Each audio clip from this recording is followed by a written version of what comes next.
নমস্কার বন্ধুরা, kitchen food cooking recipes চ্যানেলে আপনাদের স্বাগত।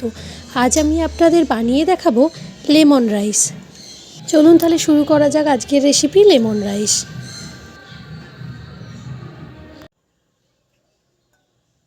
কড়াইতে তেল দিয়ে দিচ্ছি। তেল দেওয়ার পর বাদাম দিয়ে দেবো। 1/4 কাপ কাঁচা বাদাম নিয়েছিলাম, দিয়ে দিলাম। এরপর দিয়ে দিচ্ছি 10টা কাজু বাদাম। এখন আমি বাদামগুলো ভালোভাবে ভেজে নেব। লেমন রাইস বানানোর জন্য আমি ফোড়নে দিয়ে দেবো 1 চামচ কালো সর্ষে। এরপর দিয়ে দেবো 1 চামচ অরহর ডাল,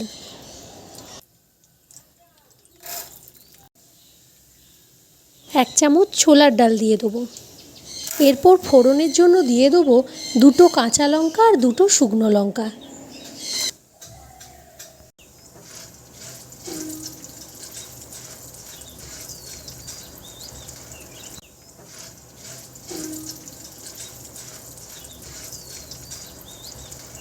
এখন দিয়ে দেবো কয়েকটা কারি পাতা।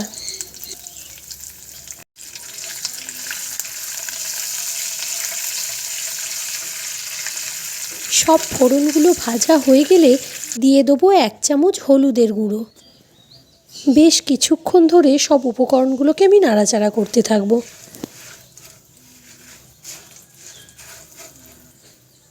আগে থেকেই আমি ভাত বানিয়ে রেখেছিলাম, এখন সেটা দিয়ে দেবো। এরপর সব কিছু একসাথে ভালোভাবে মিশিয়ে নেব।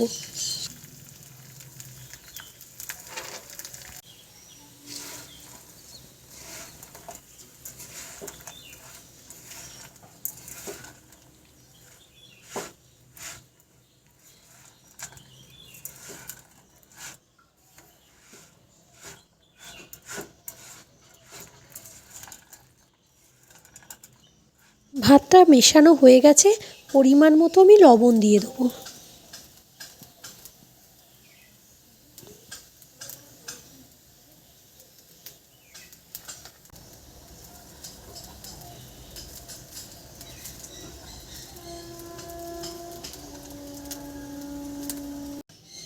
আগে থেকে ভেজে রাখা বাদাম রাইসের ওপর ছড়িয়ে দেবো।